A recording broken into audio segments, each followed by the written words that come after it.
Assalamualaikum warahmatullahi wabarakatuh. Perkenalkan, kami dari kelompok 5 akan membahas tentang materi waterpass. Berikut adalah nama-nama anggota dari kelompok kami. Waterpass. Waterpass adalah alat untuk mengukur ketinggian atau beda tinggi, di mana prinsipnya adalah membuat garis bidik mendatar dengan bantuan NIVO. Macam-macam waterpass. Pertama, tipe kekar atau depth level. Tipe kekar merupakan alat penyipat datar tanpa sekrup ungkit. Teropongnya dapat digerakkan pada sumbu vertikal atau gerakan menggeleng atau bisa berputar 360 derajat. Yang kedua yaitu tipe jungkit atau ungkit. Tipe jungkit atau ungkit merupakan alat penyipat datar dengan sekrup ungkit. Teropongnya selain dapat digerakkan pada sumbu vertikal atau gerakan menggeleng, juga dapat digerakkan ke atas dan ke bawah atau gerakan mengangguk secara terbatas dengan menggunakan sekrup ungkit. Yang ketiga yaitu tipe otomatis atau automatic level. Tipe otomatis merupakan tipe baru yang sekarang sangat berkembang luas di pasaran. Maksud tipe ini apabila sumbu satu telah vertikal atau mendekati vertikal dengan kemiringan terbatas, garis bidik akan mendatar secara otomatis. Berikutnya istilah-istilah dalam pengukuran beda tinggi. Garis vertikal adalah garis yang menuju ke pusat bumi yang umum dianggap sama dengan garis unting-unting.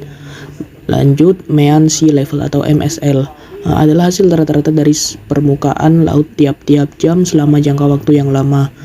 Berikutnya bidang mendatar. Bidang mendatar adalah bidang yang tegak lurus garis vertikal pada setiap titik. Bidang horizontal berbentuk melengkung mengikuti permukaan laut.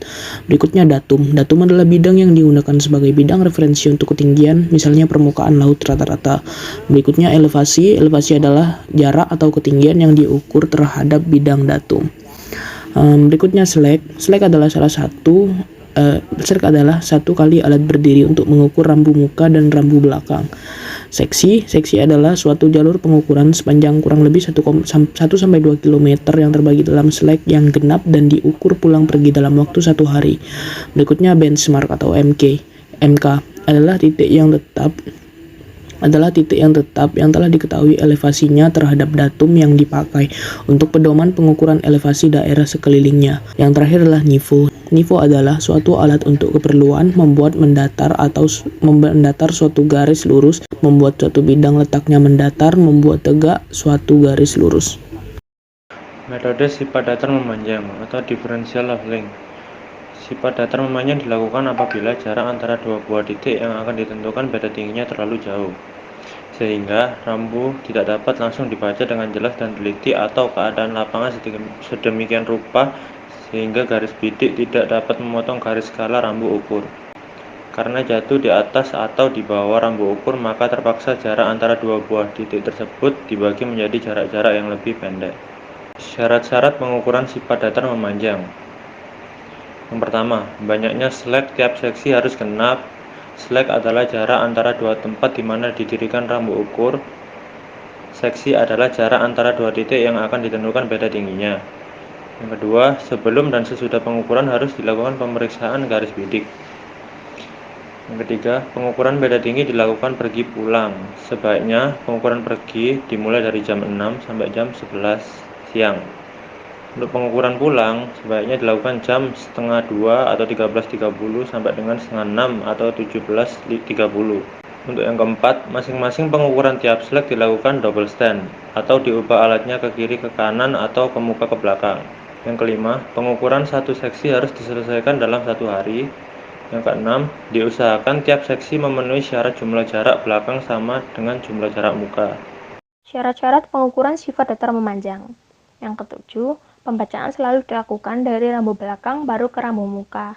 Hal ini dimaksudkan untuk menghindari kekeliruan tanda beda tinggi positif atau negatif. Yang kedelapan, setiap pindah slack maka rambu muka akan menjadi rambu belakang. Sedangkan rambu belakang akan menjadi rambu muka di slack yang berikutnya. Hal ini dimaksudkan untuk meminimalisir pengaruh salah sistematis dari rambu ukur. Yang kesembilan, selisih stand 1 dan stand 2 tidak boleh lebih dari 2 mm.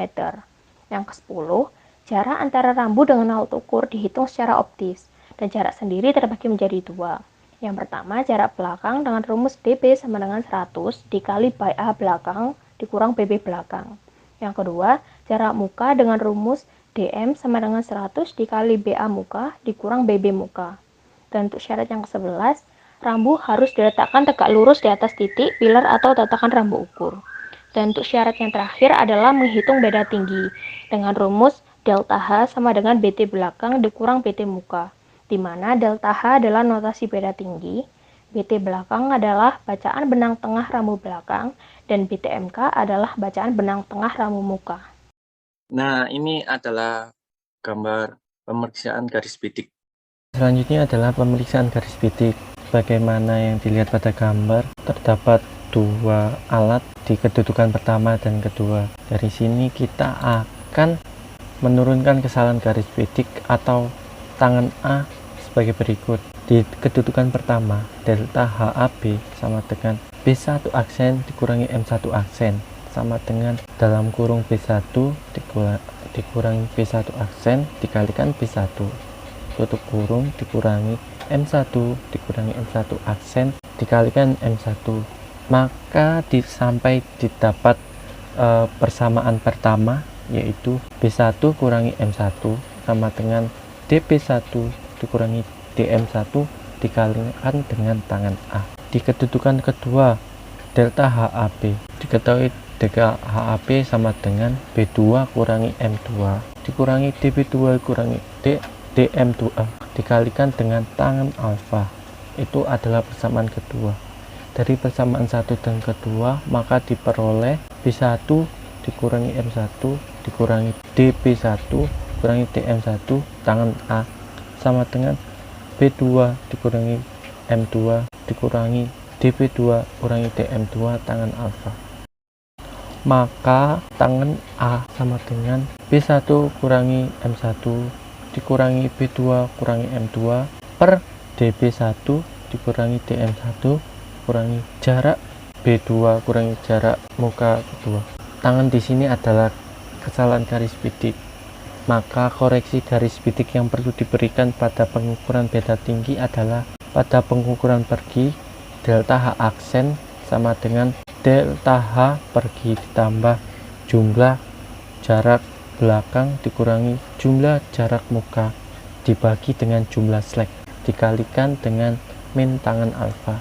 Pada pengukuran pulang didapat delta H double aksen dikurang sama dengan delta H pulang ditambah jumlah jarak pengukuran belakang dikurangi jumlah jarak pengukuran muka dibagikan dengan jumlah slack dikalikan min tangan alfa.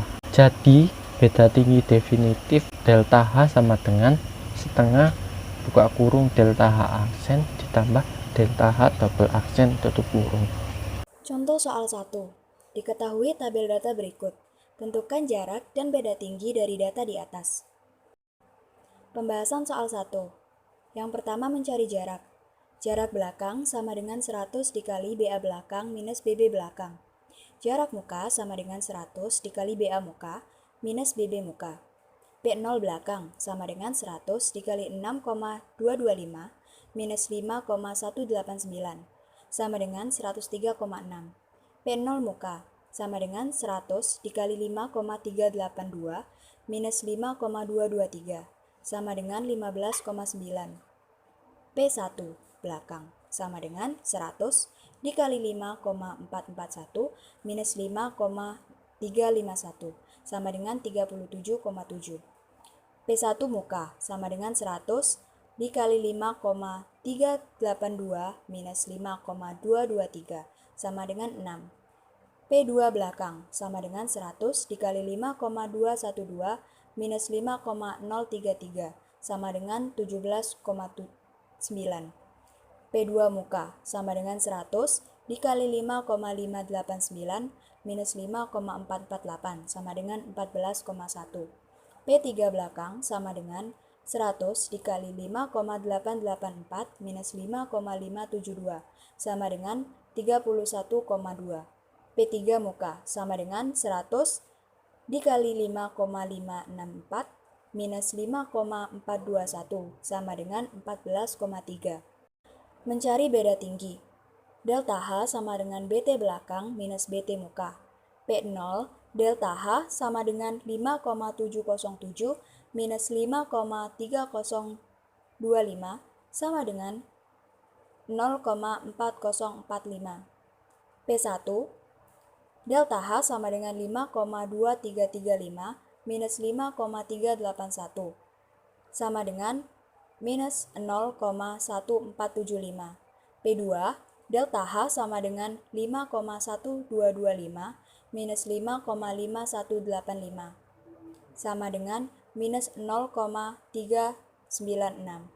P3 delta H sama dengan 5,728 minus 5,4925 sama dengan 0,2355. Berikut adalah data hasil perhitungan. Contoh soal kedua, diketahui bacaan benang atas muka sebesar 1,64 meter. Lalu bacaan benang bawah muka sebesar 1,39 meter. Berdasarkan soal tersebut ditanyakan nilai benang tengah muka dan jarak muka. Pembahasannya, untuk mengetahui nilai benang tengah muka harus menggunakan rumus bahwasannya bacaan benang tengah sama dengan bacaan benang atas muka ditambah bacaan benang bawah muka dibagi 2. Bacaan benang tengah sama dengan 1,64 ditambah 1,39 dibagi 2. Bacaan benang tengah sama dengan 3,03 dibagi 2. Bacaan benang tengah sama dengan 1,515 meter. Atau bisa juga bacaan benang tengah ini apabila ada di lapangan dilihat dari water pass yang berada di tengah-tengah garis bidik tersebut. Lalu untuk jarak muka, rumusnya adalah 100 dikali bacaan benang atas muka dikurangi bacaan benang bawah muka, atau sama dengan 100 dikali 1,64 dikurang 1,39 sama dengan 100 dikali 0,25, maka jarak muka atau jarak optik tersebut adalah 25 meter. Dalam perhitungan di lapangan tidak lepas dari adanya kesalahan pembacaan angka. Untuk itu, data-data tadi tersebut harus perlu adanya koreksi antara hasil yang didapatkan di lapangan dengan hasil dari perhitungan. Dan pada saat penyelesaian untuk mencari jarak optis atau jarak muka, 100 tersebut merupakan konstanta dari pesawat. Contoh soal 3. Diketahui benang tengah muka atau BT muka yaitu 3,5 meter. Untuk benang tengah belakang atau BT belakang yaitu 3,7 meter. Benang atas muka atau BA muka yaitu 3,448 meter. Sedangkan benang bawah muka yaitu BB muka 3,289 meter. Maka tentukanlah nilai beda tinggi dan jarak muka. Untuk beda tinggi itu atau perbedaan elevasi atau beda tinggi itu ada rumusnya H sama dengan benang tengah belakang dikurangi benang tengah muka, di mana benang tengah belakangnya itu 3,7 sedangkan benang tengah mukanya tadi itu 3,5. Jadi H sama dengan 0,2 meter. Untuk jarak muka sendiri ada rumusnya itu D sama dengan 100 dikali benang atas muka dikurangi benang bawah muka. Lalu kemudian kita masukkan 100 dikali benang atas mukanya 3,448 dikurang 3,289. Jadi 100 dikali 0,159 15,9 meter. Selanjutnya yaitu contoh soal 4. Diketahui benang atas belakang sama dengan 1,425 meter. Benang tengah belakang sama dengan 1,335 meter. Benang atas muka sama dengan 1,411 meter. Benang bawah muka sama dengan 1,351 meter.